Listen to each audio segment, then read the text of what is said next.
Bienvenida, Vanessa, gracias por estar en el estudio. Encantada de estar contigo. Igualmente, gracias por estar aquí. Y gracias a Lisa Sánchez. Lisa, bienvenida, ¿cómo estás? Hola, Lisa. Muy bien, Carmen, con mucho gusto de saludarles. ¿Cómo estás, Vanessa? ¿Qué tal, Lisa? A las dos, muchísimas gracias por estar aquí. Bueno, estábamos conversando en el corte con Vanessa, Lisa, y retomando el hilo de lo que acabamos de escuchar sobre el tema del INAI. Les propongo detenernos un momento en el arranque sobre este asunto, porque dentro de las reformas, las 20 reformas que envió el presidente al Congreso el pasado febrero, están varios asuntos que tienen que ver con los órganos autónomos, los que se pretenden eliminar y reasignar sus funciones en otros entes públicos. Y nos detuvimos en el INAI porque hoy el presidente le dedicó una parte importante del asunto, no solo al INAI, pero en específico al INAI, sobre lo que cuesta, sobre que no han hecho nada para casos de corrupción, sobre que se ahorraría dinero para México, sobre que se haga cargo de economía de lo que hace actualmente el INAI. En fin, estamos frente a un tema de esta naturaleza, Lisa. Te propongo arrancar aquí y escuchar tu punto de vista de esta parte de las reformas que pretende el presidente López Obrador para fechas próximas. Pues bueno, qué decir, mi querida Carmen, son un montón de reformas y yo efectivamente coincido con que todas esas reformas en realidad pues lo que tienen es un objetivo de rediseño institucional de la totalidad del Estado mexicano. No son simples reformas administrativas de mejora de ciertas eficiencias, son cambios estructurales muy fuertes y me parece que tenemos que empezar a leer esas reformas en conjunto y ya no de manera aislada. Yo escuché perfectamente lo que dijo la ministra, la representante del INAI hace un momento ahí contigo y Julieta también del Río, escuché sí, la comisionada. La comisionada, perdóname. Y también escuché el audio que pusieron del presidente. Creo que efectivamente hay mucho que revisar en esas reformas, porque aunque por supuesto que hay siempre áreas que se tienen que mejorar y por supuesto que hay eficiencias que se pueden encontrar en absolutamente todos lados, el caso del INAI, por ejemplo, es muy particular porque un montón de sus competencias quedarían hiperfragmentadas en un montón de secretarías, no solo en la Secretaría de la Función Pública, que erróneamente pues el presidente dijo en la mañana que lo mandaría a la Secretaría de Economía, pero en la reforma está efectivamente a la Función Pública, sino que además pues luego se mandarían otras facultades del INAI a otras instituciones. Déjame ponerte un ejemplo de por qué sí creo que tenemos que estar mirando estas reformas en su conjunto. Al margen de la reforma de los órganos autónomos, que los desaparece, que los atomizan un montón de instituciones, tenemos también una reforma judicial, al mismo tiempo tenemos una reforma de Guardia Nacional, tenemos una reforma electoral que afectaría al Instituto Nacional Electoral y lo volvería el Instituto Nacional Electoral y de Consultas, etcétera. Un ejemplo rapidísimo como dentro de todo esto, digamos, hay afectaciones más sistémicas que únicamente las que plantea cada una de las reformas en aislado. Mientras estamos teniendo una reforma judicial que plantea un cambio fundamental en la manera no solo como se eligen los jueces del Poder Judicial federal, sino que además tenemos pues un replanteamiento muy importante de su capacidad de tramitar y emitir sentencias, al menos en la Suprema Corte de Justicia, y que esa misma reforma estaría afectando de manera particular también la continuidad de los procesos penales federales iniciados bajo el sistema penal acusatorio, y ahorita llego a esa explicación. Por el otro lado, tienes una reforma constitucional de Guardia Nacional que está ampliando la jurisdicción de los tribunales militares para llevarlos a la Guardia Nacional, mientras hay, digamos, todo un debilitamiento, por lo menos momentáneo, de los tribunales civiles, y ninguna de las reformas que le aplicarían a esos tribunales civiles les estarían aplicando a los tribunales militares. Lo mismo sucede, tú tienes una reforma judicial que en este momento está planteando la celebración de un montón de otros procesos electorales en lo federal y con la posterior reforma de los poderes judiciales locales también en el ámbito local, mientras en la reforma del INE se plantea la desaparición de los famosos soples, de los órganos electorales locales, y entonces tendrías una sobreconcentración de la organización de los procesos electorales en la institución electoral.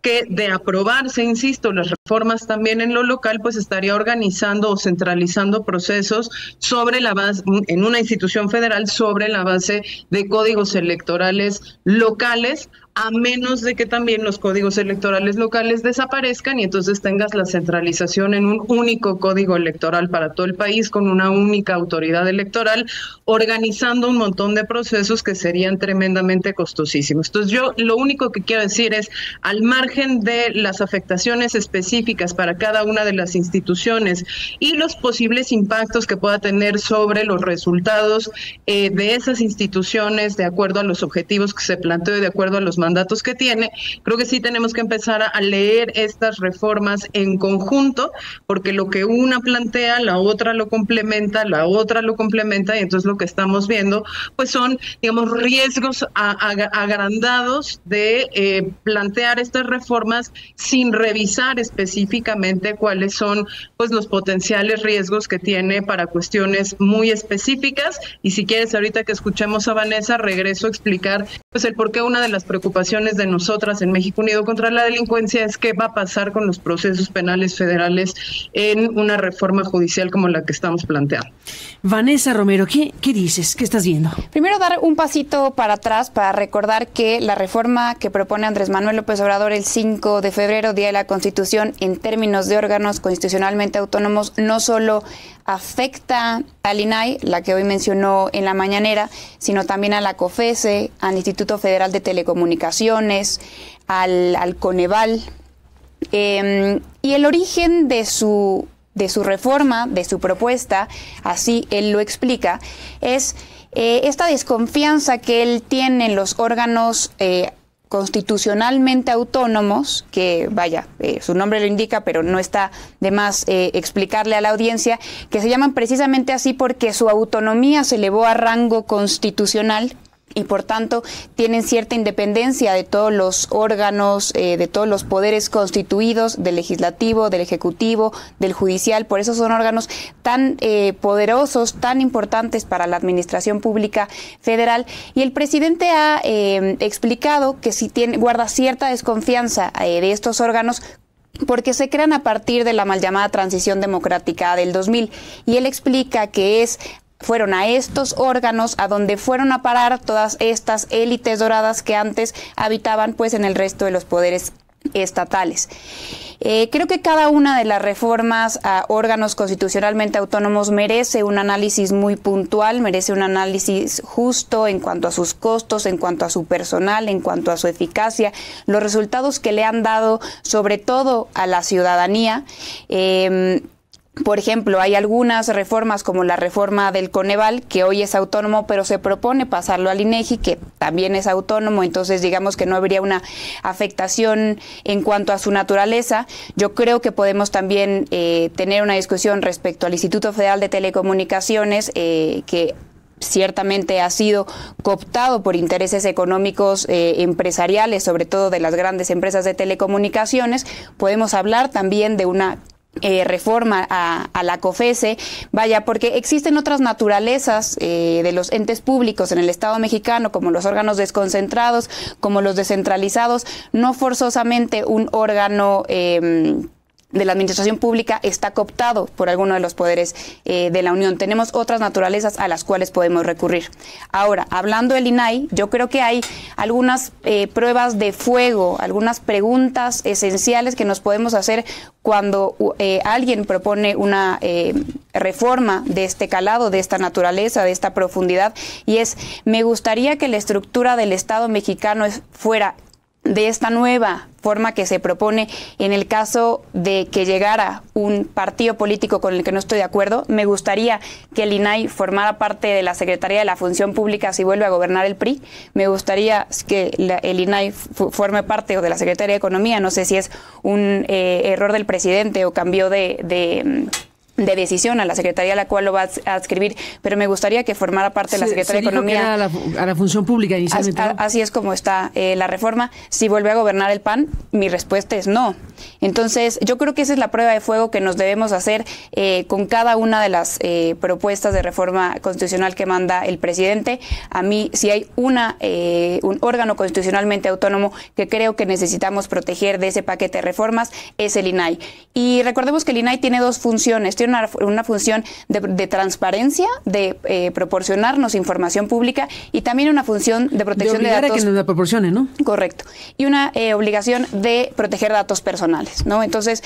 la reforma lo que toca son las obligaciones de transparencia. Tendríamos que ver también en dónde queda esa obligación de protección de datos personales. E iría un poco más allá. Yo creo que no deberíamos estar pensando en eliminar la autonomía del INAI, sino en cómo darle más dientes, porque precisamente en estas reformas, el resto de las reformas, como las que menciona Lisa en materia de Guardia Nacional, uno de los grandes problemas que va a tener esta reforma, que adscribe la Guardia Nacional a la Sedena, es en materia de transparencia y de rendición de cuentas. Entonces tendremos que estar pensando cómo la fortalecemos y no cómo la hacemos, cómo la regresamos a formar parte de la estructura ordinaria. Lisa, ¿qué dices? Bueno, yo estoy de acuerdo con que efectivamente una de las cosas que están en mayor riesgo con todo este paquete de reformas es nuestro derecho a la información y sobre todo la posibilidad de que el conjunto de la administración pública cumpla con reglas y obligaciones básicas de transparencia y rendición de cuentas. El ejército, digamos, o las Fuerzas Armadas son el caso más extremo, pero pues hay una tendencia justamente al ocultamiento de información en absolutamente todas las carteras, y ha habido varios decretos presidenciales, recordémoslo, al respecto de por qué esconder y clasificar información en cualquier materia. Lo mismo si fueron las vacunas, lo mismo si fueron las obras, digamos, insignia de la administración, que si ahora los datos sobre la salud del sistema eléctrico, en fin, en distintos sectores, pues se ha incrementado de muchas maneras la opacidad, aunque efectivamente, pues a lo largo del sexenio, el INAI ha aumentado el número de asuntos que puede resolver y había probado que incluso en ausencia de un pleno completo, pues está comprometido con que se mantengan estas dos facultades que tienen, o estos dos objetivos que bien describía Vanessa. Yo agregaría un tercero, y es que a partir del INAI, de esos órganos autónomos, también se pueden activar mecanismos de control constitucional, precisamente que están orientados a la defensa y la protección de los derechos humanos que caen dentro de su mandato. Y recordaría pues que el INAI fue precisamente la institución clave para lograr promover pues aquellos casos frente a la Suprema Corte de Justicia en donde lo que se promovió fue nuestro derecho a la privacidad, cuando se planteaba, ¿te acuerdas, Carmen?, la obligación de la publicidad del famoso PANAUT, ¿no?, de este registro de usuarios de telefonía celular, en donde íbamos a poder estar completa y absolutamente desprotegidos con nuestros datos dados a terceros y sin ninguna posibilidad de pues que la defensa individual de los casos pudiera ser aplicable a todos los usuarios de telefonía. Y el INAI lo hizo, el INAI lo ganó, y si tenemos hoy en día una inconstitucionalidad de ese famoso registro, pues es precisamente como por el trabajo de órganos como este, que sí creo que deberíamos preservar. Insisto, creo que todas estas reformas son cambios estructurales sumamente importantes, y lo que se nos está escapando en el debate público y sobre todo en las promesas de ciertos personajes del Poder Legislativo, que me parecen muy lamentables en muchos sentidos, porque abdican a la obligación y a la responsabilidad que tienen como personas legisladoras, es la obligación de leer con detalle cada una de estas reformas y cruzar entre ellas lo que sucedería con la administración pública federal, con las competencias de las distintas dependencias, con los derechos de las personas, con los resultados que ellos mismos buscan y declaran, ¿no?, en las introducciones introducciones, digamos, como de todas estas reformas legislativas. Si efectivamente vamos a lograr mayor eficiencia en los procesos, si efectivamente vamos a acercar a la justicia, si efectivamente lo que proponemos tiene la posibilidad de atender de forma integral y efectiva la corrupción, si efectivamente vamos a eliminar la impunidad, si efectivamente vamos a atender el rezago judicial, si verdaderamente vamos a entregar mejor seguridad pública, si verdaderamente vamos a sujetar a toda la administración pública federal a pues nuevas reglas de comportamiento digamos, prolijo y transparente o no. Y yo te mencionaba uno de los casos precisamente de las reformas que están en discusión. Yo sé que se ha hablado mucho de la reforma judicial, pero de la reforma judicial prácticamente se habla solo del mecanismo de elección de jueces y se pasan por alto otros detalles que para organizaciones como la nuestra, que surgió precisamente de hacer orientación a víctimas del delito y vinculación de esas víctimas del delito con el sistema de atención a víctimas desde el sector gubernamental, pues nos parecen particularmente importantes, ¿no? Entonces, estamos aprobando una reforma que pues no ha visto cómo hablaría con una reforma muy importante que pasamos en el 2008, que es la reforma del sistema penal acusatorio. En este momento, si el sistema de elección de jueces federales que se propone no incluye cuestiones importantísimas de gradualidad y no incluye un análisis específico de qué pasaría con los jueces federales en materia penal, corremos el riesgo, Carmen, de tener que reiniciar los procesos penales que se iniciaron bajo el sistema penal acusatorio del 2008. ¿Por qué? Porque el sistema penal acusatorio del 2008, precisamente como es un sistema adversarial oral,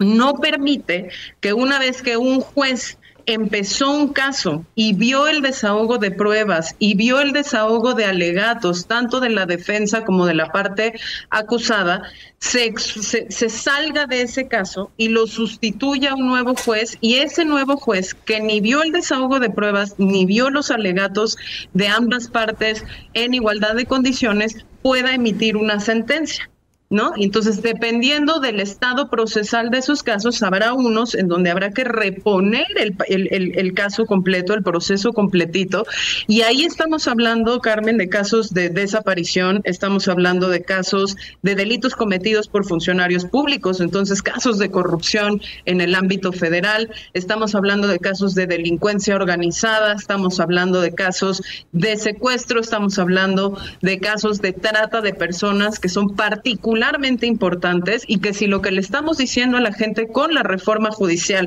es que lo que queremos es que se haga justicia, que esa justicia sea mucho más rápida, que no tengamos rezago, pues una de las cosas que va a causar la elección por voto popular de jueces penales y por lo tanto la sustitución de aquellos que están llevando casos bajo el sistema oral en este momento es precisamente que todos esos casos, sean muchos o sean pocos, tengan que reiniciarse. Lo malo en estos casos, mi querida Carmen, querida Vanessa, pues es que muchas de esas pruebas que se desahogan en este tipo de casos son pruebas irrepetibles, son casos en donde existen testigos protegidos, son casos en donde los derechos de revictimización de las personas son, digamos, la potencialidad de revictimización es altísima, donde los derechos de las víctimas están sobre la palestra, y creo que de eso nadie está hablando. ¿A qué me refería con que eran lamentables las declaraciones de personas hoy todavía legisladoras como Ricardo Monreal? Es que dice, pues sí, estamos dispuestos a abrir el diálogo, pero la elección popular va. Y uno dice, qué bueno que tengan esa determinación, pero de verdad ellos como legisladores tienen la obligación de revisar punto por punto si ese proceso de elección en realidad tiene la potencialidad de afectar más a las personas de lo que las puede beneficiar, y meter adentro de esa legislación los candados necesarios, los cambios necesarios para evitar justamente que sucedan pues cosas como las que te estoy describiendo. Bueno, aquí deja Vanessa, Lisa, este filón, desde lo importante. Sí, se ha centrado la atención o la discusión y la polémica en votar o no votar a los jueces, pero con estas implicaciones. ¿Qué dices, Lisa? Vanessa. Ay, perdón, Lisa, Vanessa, Está Lisa. Bien, rima. Exactamente. A ver, creo que nuestra audiencia podría estar ya un poco cansada o abrumada. Una de las dos opciones de la reforma judicial, parece que no hay un tema diferente, salvo que los que hoy es que se juega mucho. No, es verdad, pero bueno, por eso pueden estar un poco cansados, abrumados, entonces quizá conviene hacer una pequeña recapitulación de esta reforma judicial que yo de inicio lo digo, es una reforma incompleta para entregar justicia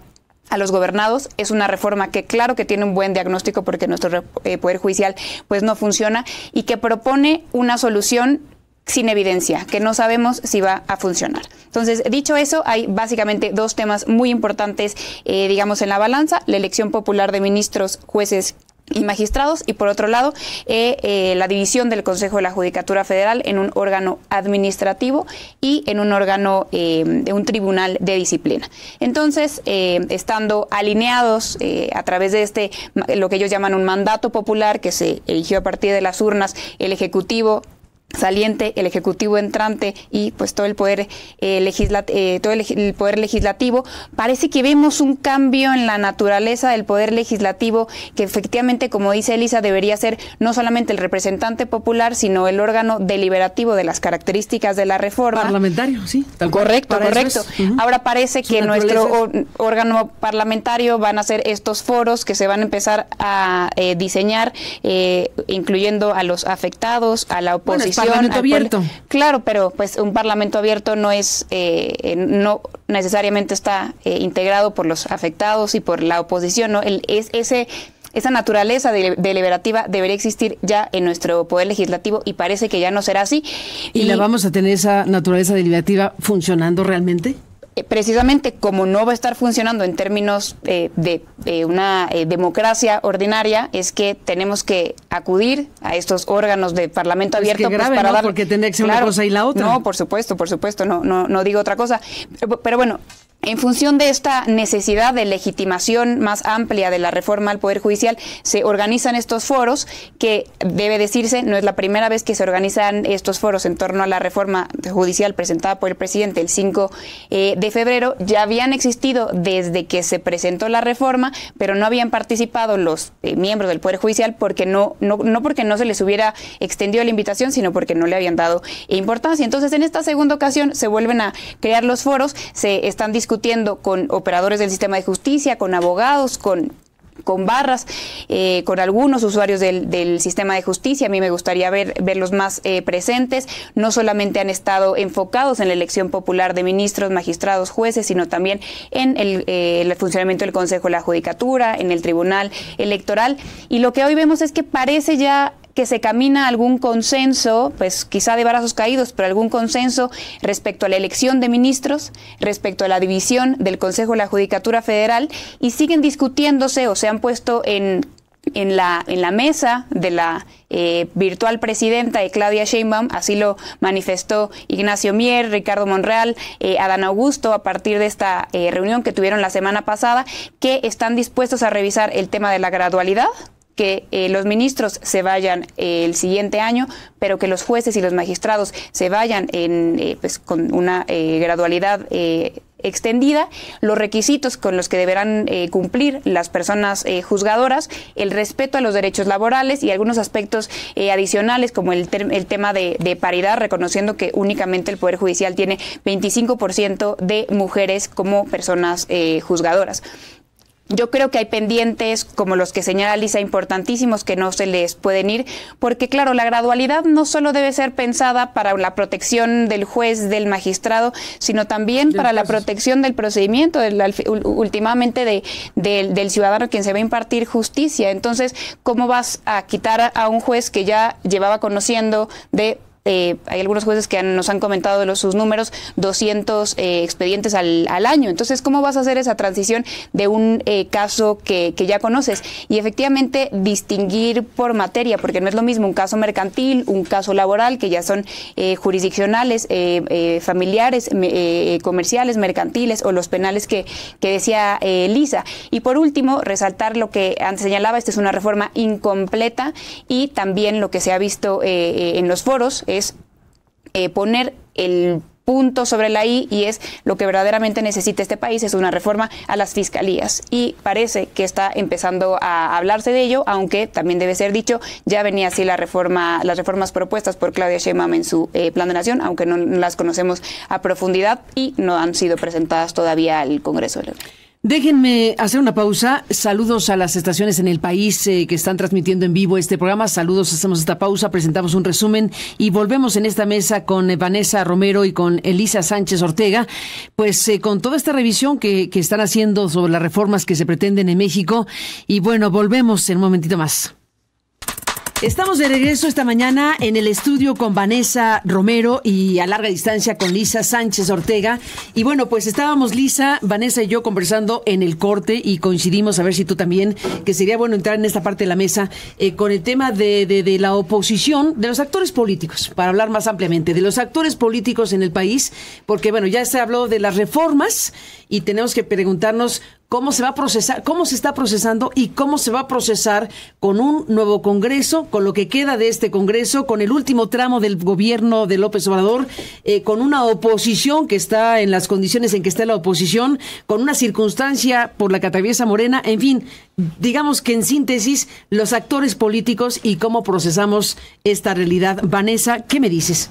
A ver, nosotros analizamos la oposición como si apenas en este año hubiera entrado en declive, y la realidad es que estamos viendo una reimpresión casi que literal de 2018 o desde antes. El PRI empezó a morirse pues en el 2000 cuando Fox les gana la presidencia, y el PAN pues tras el mal sexenio de Fox y el trágico sexenio de Calderón, la verdad es que muy interesante cómo veíamos la semana pasada pues show de humor involuntario que es Atypical TV, esta discusión entre Marco Cortés y Javier Lozano, y luego en redes sociales entre Calderón y Marco Cortés. Y Marco Cortés le contestaba a Calderón con una gráfica en donde podemos ver claramente la decadencia del PAN desde los 2000. El 2000, ellos llegan a su número más alto, 43% de la votación. 2006, ellos dicen, el tema del fraude con Felipe Calderón, tienen 36% de votación. 2012, después del trágico sexenio de Calderón, llegan a un 26%, lo mismo que habían tenido en 1994. Y a partir de ahí no han hecho sino caer. Y regresan a lo que siempre ha sido el PAN, pues esta eterna oposición y un eterno vencido. Y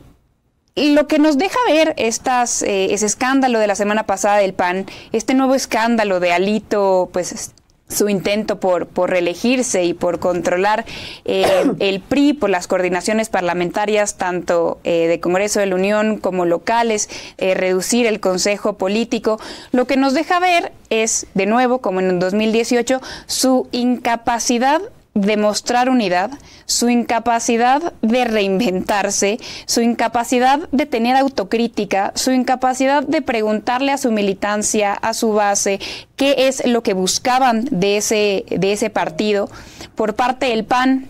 lo que seguramente sucederá es que Jorge Romero, el delfín de Marco Cortés, líder de los Ocean, a quienes se les atribuye este tema del cártel inmobiliario, sucederá a Marco Cortés. En el PRI lo que seguramente sucederá es que tendremos a Alito Moreno, aunque él dice que está abierto a que haya más candidatos para la dirigencia, seguramente lo tendremos hasta 2032. Y entonces nos preguntamos, ¿cuál va a ser la oposición a Morena? Porque lo cierto es, yo no creo que podamos comparar tan fácilmente a Morena con el PRI hegemónico, con el PRI que era un partido de Estado, pero ciertamente es un partido mayoritario, sin contrapesos. Entonces nos preguntamos, con esta oposición derruida, con esta oposición que nos ha mostrado una y otra vez que no puede reinventarse, con esta oposición que además estuvo pues ya en alianza PAN-PRI, yo creo que esa va a ser el tiro de gracia para ambos partidos, pues ¿qué sigue? ¿Cuál va a ser el contrapeso para Morena? Entonces yo creo que el contrapeso lo vamos a encontrar en dos frentes. Por un lado, Movimiento Ciudadano, que claro, es un partido hoy tremendamente pequeño, pues todo es pequeño hoy en contraste con Morena, pero si comparamos el tamaño de Movimiento Ciudadano y del PRI, pues por ahí se van, y creo que Movimiento Ciudadano hizo un muy buen cálculo político porque no se llevó todos los negativos de los partidos tradicionales. 70% de la gente ya decía que no está dispuesta a votar por el PRI, entonces no sé qué va a hacer Alito Moreno con esos negativos. Ese creo que va a ser el primer frente de la oposición que podemos ver que se desarrolle. Y por otro lado, sí creo que Claudio X González irá para adelante con este partido que la amenaza. Pues ya le hemos visto muchos intentos aliancistas en el pasado, que se llamaba Unidos, va por México, vamos por México, sí por México, pero bueno, aparentemente ya se decidió ahora sí finalmente hacer un partido político, y esto parece explicar pues las apariciones tan constantes de Xóchitl Gálvez en medios, que parece que ella sigue en campaña, pero yo creo que ella está siendo financiada por Claudio X González para seguir movilizando a los sectores que apoyaron a lo que ella llama los Xochitl Lovers para eventualmente formar su partido político más pronto que tarde. ¿Qué dices, Lisa? A ver, yo estoy de acuerdo con Vanessa en que el PRI nunca fue un partido, y de hecho hoy Jorge Javier Romero escribe su columna justo respecto de este partido, haciendo como un análisis de por qué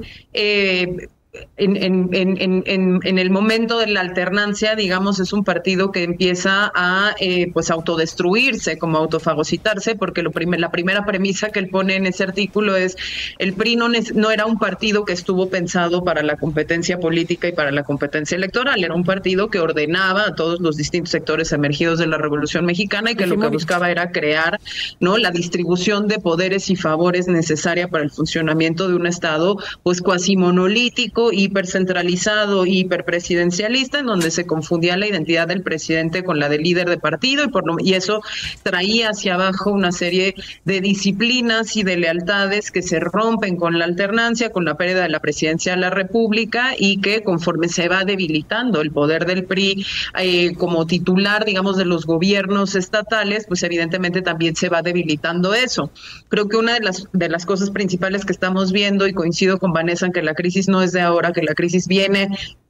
gestándose desde hace muchísimas décadas, es que por no ser un partido de vocación de disputa política en competencia, nunca se dotó necesariamente, digamos, formalmente ahí están los estatutos y formalmente ahí están los comités, pero de una vida democrática plena al interior del partido. Confiaba en que solo su estructura territorial por la detención, digamos, del poder era suficiente, y claramente lo que estamos viendo ahorita es que si poco a poco vas perdiendo ese poder y esas estructuras en lo local, pues sin una vida democrática hacia adentro, donde verdaderamente estés formando cuadros, renovando la estructura, donde mantengas el trabajo territorial, donde sigas convenciendo a la gente, porque a todos los partidos de la oposición se les ha olvidado lo importante que es hacer la pedagogía política, tener un programa ideológico, programático, definido, que tenga una oferta clara para la militancia, pero también para los votantes no militantes. Pues eso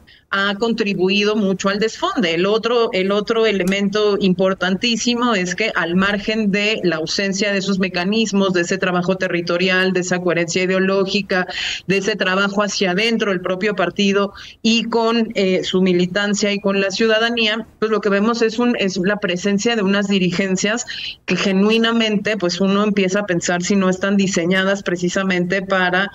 dinamitar la estructura que queda de esos partidos, ¿no? El caso de Alejandro Moreno, pues es clarísimo, ¿no?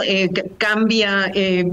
o sea, la escena que vimos el domingo, pero no solo, también las entrevistas que dio a lo largo de esta semana, es de un altanerismo bárbaro, es de un retar al otro sin el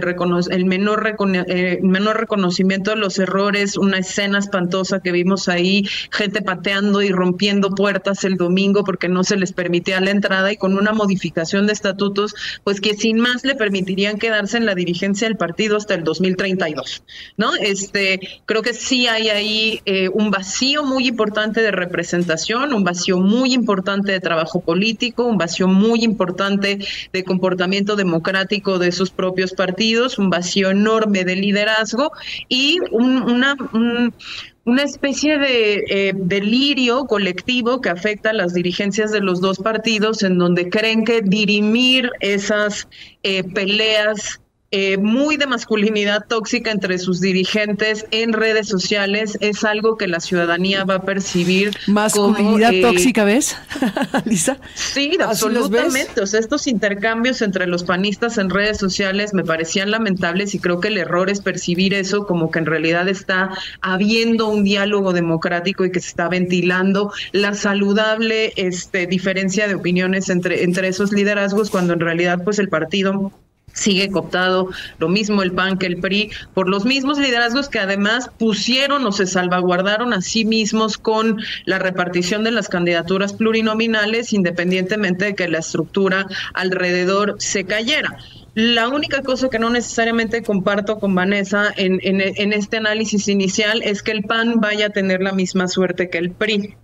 Yo todavía pienso, y no es digamos una cosa que piense porque la deseo, sino porque genuinamente veo que el PAN todavía tiene una posibilidad pues un poco mayor de redefinirse programática, ideológicamente en un lugar que no va a ocupar Morena, en un lugar que podría ocupar Movimiento Ciudadano, pero que se debate Movimiento Ciudadano todavía entre sí, es muchísimo más progresista y centroizquierda con sus liderazgos del centro y la Ciudad de México, o si en realidad es un centro derecha como parecería ser en Jalisco y Nuevo León. Yo creo que el PAN tiene un lugar en ese espectro político y que preferible que ese espectro político se ocupe por una opción de centro derecha que por una opción de extrema derecha.